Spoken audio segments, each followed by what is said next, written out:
여러분 안녕하세요. 지식을 향한 끝없는 호기심으로 가득한 채널 너나 뭐가 함께하는 이번 심층 탐구에 오신 것을 환영합니다. 네, 반갑습니다. 오늘도 정말 흥미로운 이야기로 꽉 채워져 있죠? 자, 오늘 살펴볼 내용을 한번 펼쳐볼까요? 청취자 여러분, 만약 여러분이 세상의 모든 권력을 다 가진 거대 글로벌 기업의 최고 경영자라고 한번 상상해 보세요. 글로벌 기업의 CEO요? 생각만 해도 짜릿하네요. 그렇죠. 그런데 취임식 샴페인이 채 마르기도 전에 막 정체불명의 전염병이 돌아서 전 세계 직원의 한 15%가 목숨을 잃는 겁니다. 와, 15%면 진짜 회사가 마비되는 수준이잖아요. 완전히 부도위기죠. 게다가 경쟁사들은 그 틈을 타서 사방에서 적대적 인수합병을 시도하면서 공격해 오고요. 설상가상으로 제일 믿었던 핵심 임원마저 배신을 때리고 회사를 통째로 삼키려고 합니다. 그 정도면 진짜 매일매일이 지옥이겠는데요. 멘탈이 남아나지 않겠어요. 거기서 끝이 아닙니다. 개인적인 비극까지 겹쳐서 사랑하는 가족들이 하나둘 병으로 세상을 떠나는 모습을 그냥 무기력하게 지켜봐야만 하는 상황인 거예요. 세상에, 그건 진짜 상상조차 하기 싫은 끔찍한 상황이네요. 그러니까요. 이런 절망적인 상황에서 여러분이 매일 밤 혼자 남겨진 어두운 방 안에서 비밀 일기장을 펼친다면 과연 어떤 글을 쓰실 것 같나요? 글쎄요, 아마 세상을 향한 분노라던가 아니면 배신자에 대한 막 피맺힌 저주, 그런 원망으로 빽빽하게 채우지 않을까요? 저라도 제 신세 한탄만 엄청 썼을 것 같아요. 그런데 오늘 우리가 들여다볼 텍스트는 완전히 다릅니다. 바로 그 지옥 같은 상황 속에서 로마의 황제 마르크스 아우렐리우스가 썼던 비밀 일기장, 명상록이거든요. 아, 명상록. 이 책이 어떻게 쓰였는지 그 배경을 정확히 이해하는 게 오늘 탐구의 핵심 포인트죠. 맞아요. 저희가 보통 로마 황제라고 하면 왜 영화에 나오는 것처럼 호화로운 대리석 궁전에서 포도주 마시면서 되게 여유롭게 철학을 논하는 그런 모습을 상상하잖아요. 그렇죠. 엄청 화려하고 우아한 삶을 살았을 것 같죠. 하지만 아우렐리우스의 현실은 정말 반대였습니다.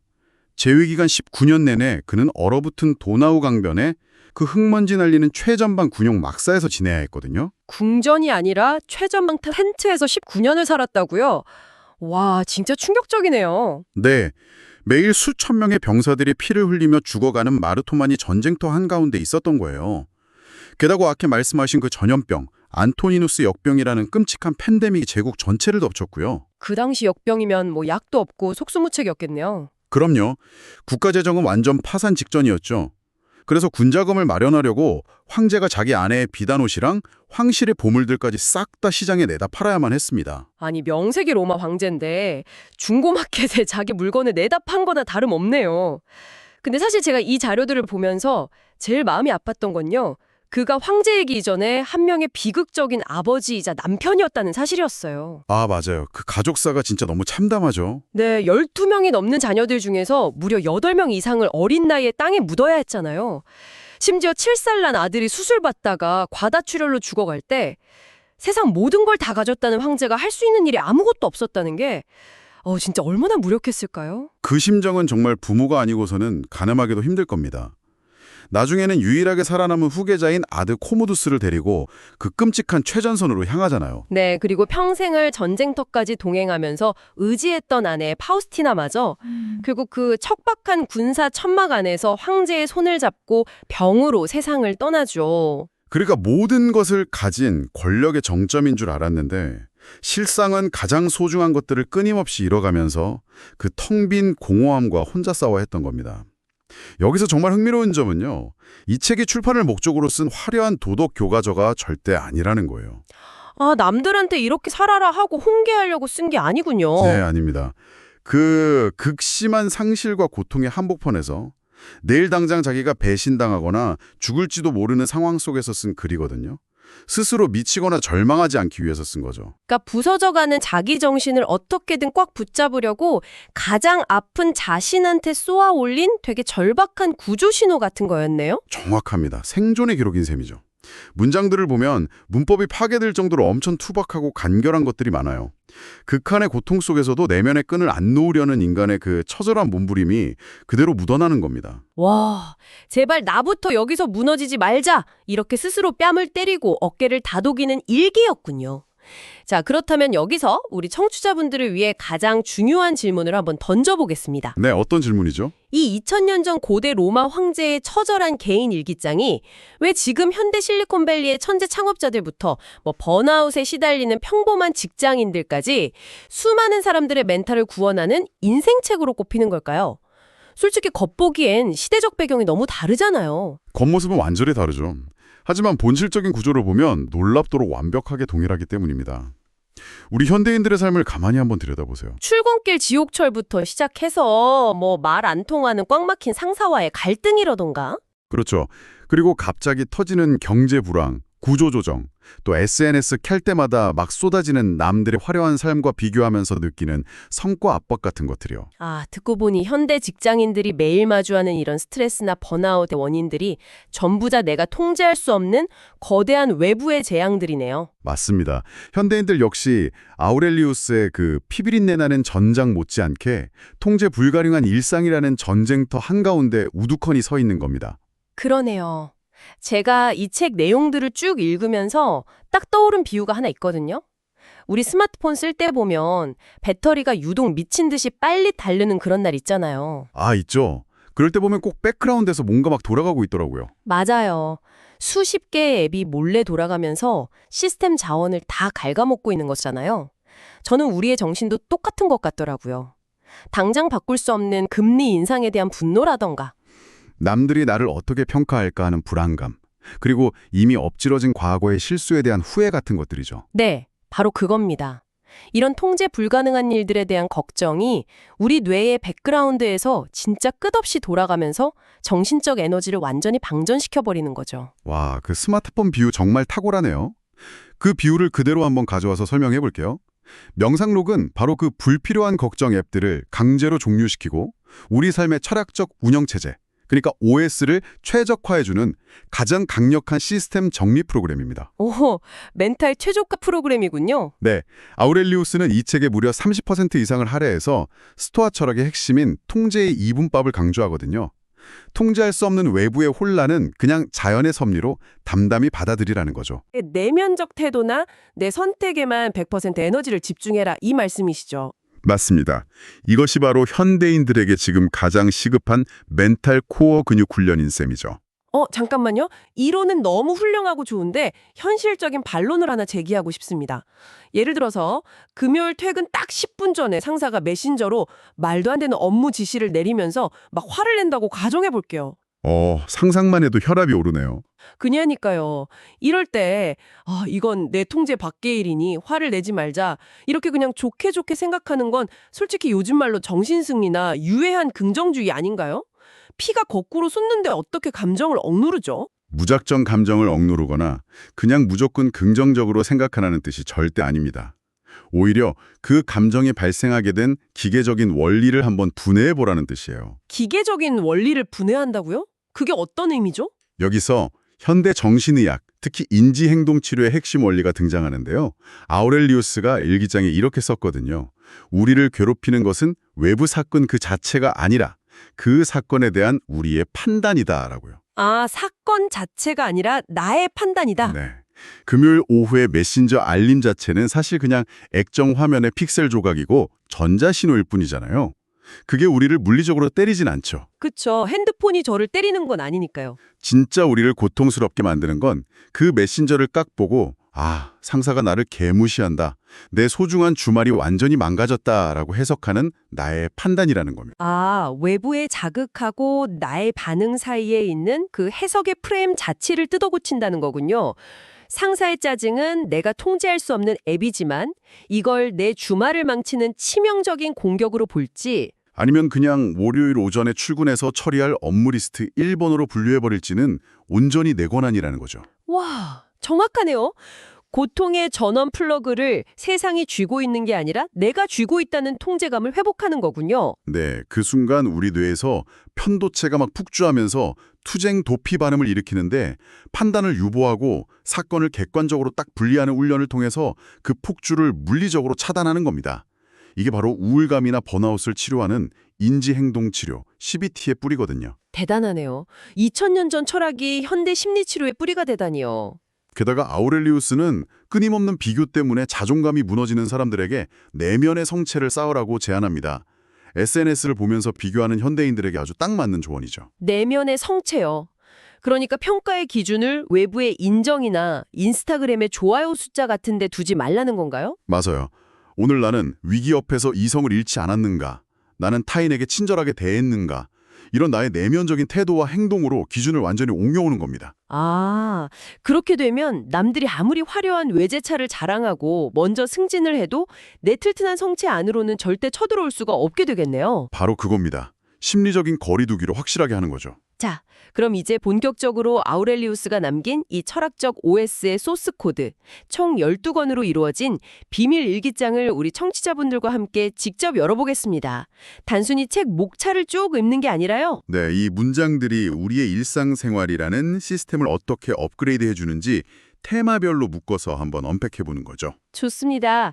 먼저 매일 아침 우리의 시스템을 탁 켜는 부팅 시퀀스, 나와의 싸움을 다룬 1부와 5부, 그리고 8부, 9부의 핵심 코드들 한번 살펴볼까요? 하루의 시작을 여는 일부에서 황제는 자신에게 영향을 준 사람들에 대한 감사를 아주 꼼꼼하게 기록해요. 내 할아버지에게서는 온유함을 배웠고 어머니에게서는 경건함을, 스승에게서는 성품 교정의 필요성을 배웠다고 막 적거든요. 심지어 자기를 배신한 사람들의 장점까지도 굳이 찾아내서 기록했더라고요. 우리는 보통 다른 사람 딱 보면 단점부터 쫙 스캔해서 어떻게든 깎아내리려고 하잖아요. 맞아요. 남 흉보는 게 제일 재밌다고들 하죠. 근데 세상에서 가장 힘센 황제가 타인의 단점이 아니라 장점만을 찾아내는 긍정의 렌즈를 장착했다는 게 되게 신선했어요. 이게 일종의 감사일기 같은 거네요. 네, 그런데 5부로 넘어가면 되게 웃기고 인간적인 고뇌가 나옵니다. 바로 알람 소리와 함께 시작되는 이불 속에서의 사투예요.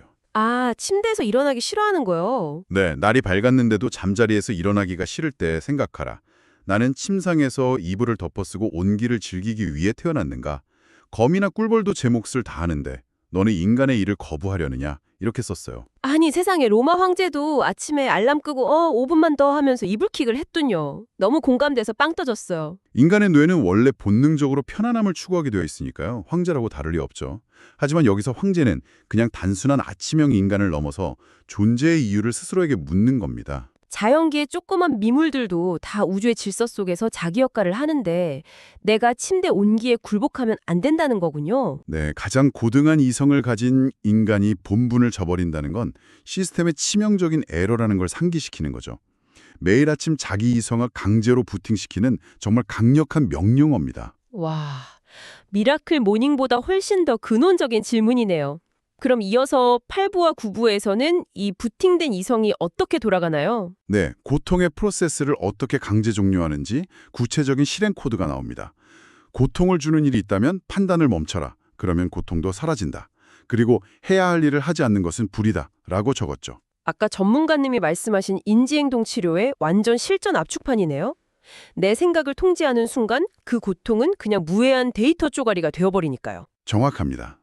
자, 그렇게 내면의 시스템을 싹 부팅하고 나면 이제 집 밖으로 나가서 필연적으로 타인이라는 바이러스들과 막 충돌하게 되잖아요. 출근길부터 충돌하죠.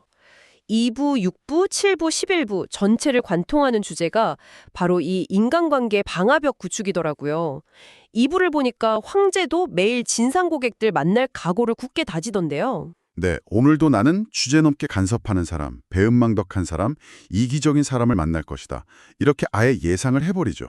하지만 그들은 선악을 몰라서 그런 것이며 우리는 서로 돕기 위해 태어났다라고 덧붙입니다. 누군가 저한테 막 악의를 품고 접근할 때 이 철학에서는 그 사람들을 악마화하지 않는다는 게 참 대단해요. 맞아요. 스토아 철학에서는 우주라는 거대한 유기체 안에서 그저 무엇이 진짜 선인지 모르는 무지 상태, 즉 일종의 병에 걸린 환자로 보는 거예요. 아, 나한테 무례하게 구는 직장 동료나 진상 고객을 만났을 때 같이 그 분노의 흙탕물에서 뒹구는 게 아니군요. 네, 같이 싸우는 대신에 약간 아픈 환자를 대하듯이 한 걸음 쓱 물러서서 바라보는 겁니다. 이건 상대를 대인배처럼 용서해주자 이런 차원이 아니에요. 그럼 뭐죠? 내 감정 시스템이 그 바이러스에 감염되지 않게 완벽한 심리적 방화벽을 딱 치는 행위인 거네요. 측은지심으로 보면서 타격을 줄이는 거잖아요. 바로 그겁니다. 방어력을 최대치로 올리는 거죠. 저는 6부와 7부에서 황제가 말하는 그 복수의 방식이 정말 흥미로웠거든요. 최고의 복수는 너의 대적과 똑같이 행동하지 않는 것이다. 그리고 우리 스스로 해를 입었다고 판단하지 않는다면 해를 입은 것이 아니다. 이렇게 썼어요. 아주 유명한 구절이죠. 시야를 완전히 전환시키는 겁니다. 하지만 전문가님, 솔직히 약육강식의 기업 문화나 이 치열한 현대 사회에서 누가 막 내 공을 얄밉게 가로채거나 나를 짓밟았어요. 근데 똑같이 갚아주지 않고 가만히 있으면 그냥 호구치곡받고 끝나는 거 아닙니까? 황제의 방식은 너무 수동적인 도덕군자 같은 태도 아닐까요? 그렇게 오해하시기 쉬운데 절대 수동적인 굴복이 아닙니다. 여기서 똑같이 행동하지 않는다는 건 아무런 대응도 하지 말고 그냥 당하고만 있으라는 뜻이 아니에요. 아, 당하고만 있으라는 게 아니다. 그럼요. 부당한 일에는 당연히 단호하게 대처하고 바로 잡아야죠.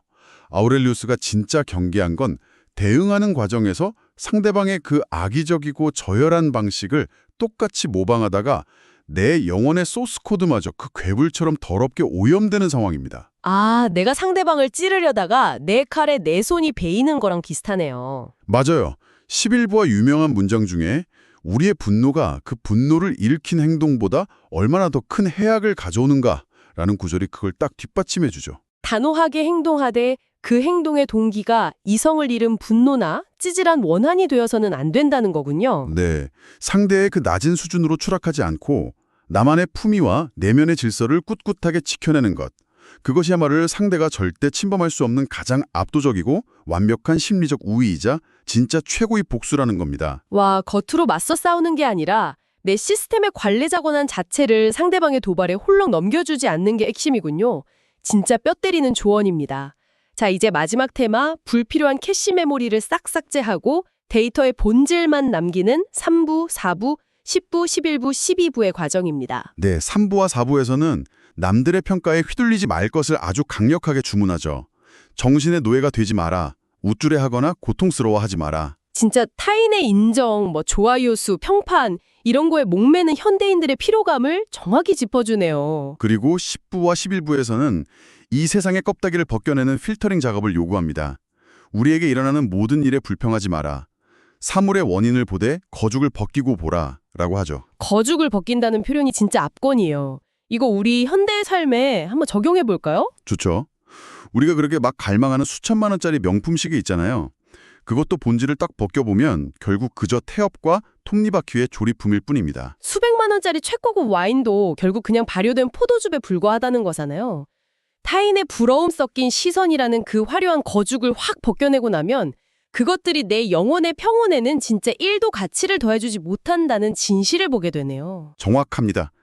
눈앞에 화려한 스펙이나 명품 같은 세속적인 환상을 지워버리면 끝없는 욕망과 불평불만이라는 그 시스템의 과부하가 즉시 해결되는 거죠. 덧없음을 꿰뚫어보는 통찰력입니다. 와, 남들이 붙여준 가격표에 굳이 내 인생을 맞출 필요가 없다는 거네요. 마지막으로 12부의 이 문장은 정말 남 눈치 보며 사는 2030 청년들이나 직장인들에게 제일 필요한 마스터피스라고 생각합니다. 네. 어떤 문장이죠? 모두가 타인보다 자신을 더 사랑하면서도 자기에 관해서는 자신의 생각보다 타인의 판단을 더 중시하는 것은 참으로 이상한 일이다. 아, 정말 정곡을 찌르죠. 우리는 스스로를 너무나 사랑한다고 말하면서도 왜 인생의 중요한 방향이나 나의 가치에 대한 채점표는 일면식도 없는 인스타그램의 타인들이나 직장 상사한테 매겨달라고 막 애원하는 걸까요? 이 얼마나 모순된 시스템의 오류인가요? 그 모순을 뼈저리게 깨닫는 순간이 바로 내면의 성체가 완성되는 순간입니다. 이 모든 이야기를 종합해보면 이것은 결국 한 가지 중요한 질문으로 이어집니다. 어떤 질문이죠? 이 모든 일기장의 기록들을 관통하는 하나의 거대한 철학은 결국 메멘토 모리, 즉 죽음을 기억하라는 것입니다. 황제가 매일 피비린내 나는 전장에서 죽음을 떠올린 건 어차피 삶이 허무하니까 대충 살자 이런 뜻이 결코 아니었어요. 그럼 뭐였을까요? 인생은 극도로 유한하고 언제 끝날지 모른다. 그러니 과거에 대한 후회나 미래에 대한 불안, 타인의 시선이라는 그 가짜 환상에 소중한 에너지를 낭비하지 마라. 오직 내가 유일하게 소유하고 통제할 수 있는 시간인 오늘, 지금 주어진 이 현재의 순간에만 온전히 밀도 있게 집중하라는 마인드풀네스, 즉 명상의 깨달음이었습니다. 우리가 세상의 혼란 속에서 나의 생각을 통제할 권리를 제대로 행사하고 있는가? 이걸 되짚어주는 거죠. 그러니까 이 책은 2000년 전에 무슨 캐캐 묵은 철학서가 아니라 바로 오늘 아침 지옥철을 타고 출근하면서 무기력에 빠진 우리들을 위해서 세상에서 가장 큰 짐을 짊어졌던 리더가 보내는 치열한 생존 가이드였군요. 네, 통제할 수 없는 거친 세상의 파도 속에서도 나의 생각만은 내가 통제하겠다는 굳은 결의가 담긴 튼튼한 내면의 나침반인 셈이죠. 자, 청취자 여러분, 오늘 다룬 명상록의 내용들을 갈무리하면서 여러분께 마지막으로 조금 도발적이고 깊은 여운을 남기는 질문을 하나 던져보고 싶습니다. 네, 만약 2000년 뒤에 누군가가 여러분이 오늘 밤 침대에 누워서 스마트폰 메모장이나 일기장에 남긴 글을 탁 열어본다면 그 안에는 어떤 내용이 적혀 있을까요? 좀 찔리는데요. 내가 통제할 수도 없는 얄미운 직장 동료에 대한 험담, 팍팍한 경제 상황에 대한 원망, 그리고 채워지지 않는 타인의 인정에 대한 목마름만으로 빽빽하게 가득할까요? 아니면 그 소란스럽고 팍팍한 현실의 폭풍 속에서도 남의 시선이라는 거죽을 확 벗어던지고 기어코 나만의 내면의 성체를 굳건히 지켜내려 발버둥친 여러분만의 위대한 투쟁의 흔적이 담겨 있을까요? 정말 많은 생각을 하게 만드는 질문이네요. 네, 세상의 불확실성이라는 비바람이 아무리 거세게 몰아쳐도 청취자 여러분의 내면에 쌓아 올린 그 단단한 성체만큼은 그 어떤 외부의 파도에도 결코 무너지지 않기를 진심으로 응원합니다. 네, 저도 함께 응원하겠습니다. 지금까지 지식을 향한 끝없는 호기심으로 가득한 채널 너나모의 심층탐구였습니다. 여러분 오늘도 흔들림 없이 평온하고 단단한 하루 보내시길 바랍니다. 감사합니다.